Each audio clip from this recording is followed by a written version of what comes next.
Assalamualaikum warahmatullahi wabarakatuh. Pada kesempatan kali ini, saya akan menjelaskan sedikit tentang materi layanan bisnis dan logistik materi 8 yang dibimbing oleh Ibu Fitri Lailasari SPDI. Nama saya Rizky Nur Aini dari kelas 10 MPL 2, nomor absen 23.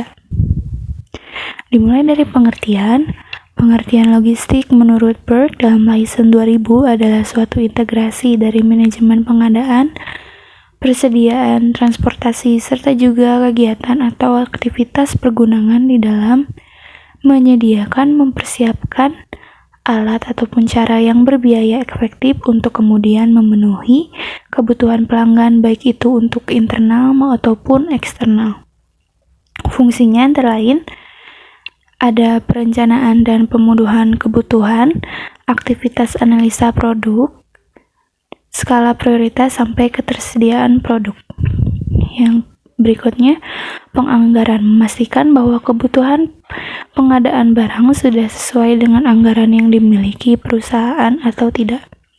Selanjutnya, fungsi pengadaan. Proses pengadaan barang akan dilanjutkan dengan pengadaan.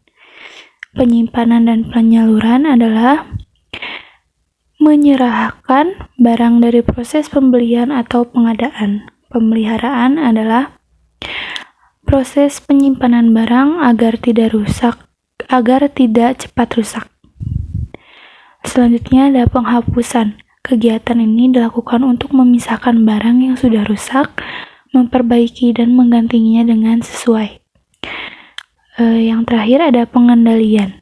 Manajemen logistik juga berfungsi sebagai pengendalian dari fungsi-fungsi yang ada, mulai dari perencanaan, penganggaran, pengadaan, penyimpanan, pemeliharaan, dan penghapusan. Tujuan layanan bisnis dan logistik ada persediaan barang dilaksanakan dengan kuantitas dan kualitas yang benar.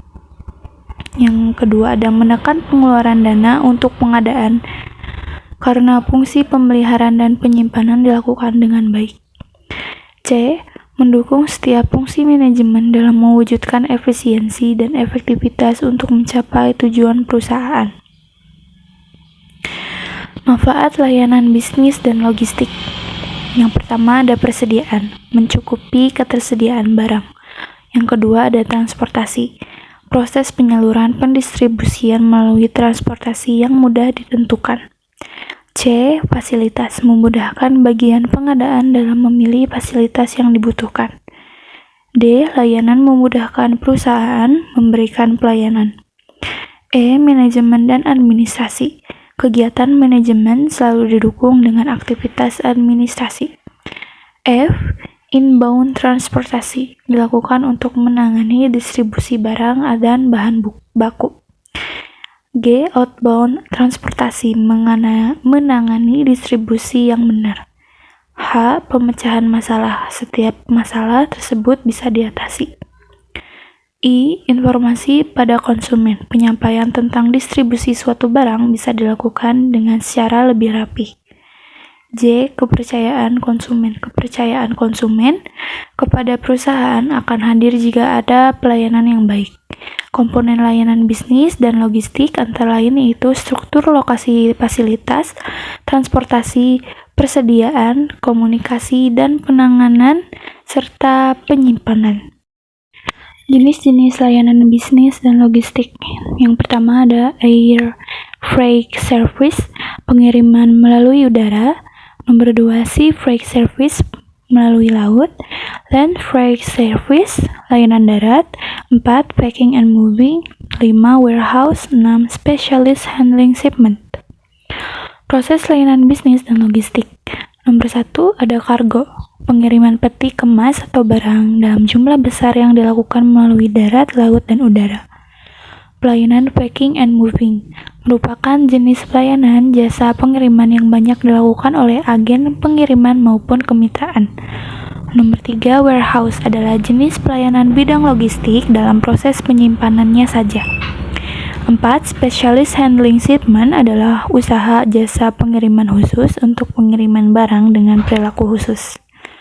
Fungsi manajemen logistik Antara lain ada jenis pilihan produk layanan, jarak pengiriman, lama ataupun waktu pengiriman, ongkos pengiriman, proses pembayaran yang dapat dilakukan, konektivitas layanan on process, yang terakhir ada pasca layanan. Jenis dokumen layanan bisnis logistik yang dibutuhkan dalam layanan logistik berikut dilakukan pada bidang layanan pengiriman kargo sea freight service melalui nomor 1 shipping instruction, release order, surat perintah muat, surat jalan ekspedisi, surat jalan pabrik, equipment interchange receipt, bill of lading, delivery order, invoice. Yang terakhir adalah berita acara serah terima. Perlengkapan sarana prasarana logistik yaitu yang pertama, untuk jasa kargo dibutuhkan mitra jasa lain berupa jasa transportasi. Untuk jasa packing and moving dibutuhkan peralatan dan perlengkapan. Pada layanan warehouse, fasilitas yang dibutuhkan berupa gudang, toko, dan lain sebagainya. Nomor 4, specially handling shipment, layanan pengiriman barang yang dimiliki karakteristik khusus. Nomor 5, personil yang kompeten di bidang logistik. Dalam mencapai proses yang efisien, dibutuhkan juga tenaga atau personil yang kompeten di bidangnya. Profesi dalam logistik antara lain yaitu admin logistik, staf logistik, supervisor logistik, manajer logistik, warehouse worker, kurir dan driver, picker and packer, helper, quality control, dan operator forklift. Semua itu adalah materi yang ingin saya sampaikan di video kali ini. Mohon maaf apabila ada kesalahan kata ataupun apa yang saya ucapkan di dalam video ini. Terima kasih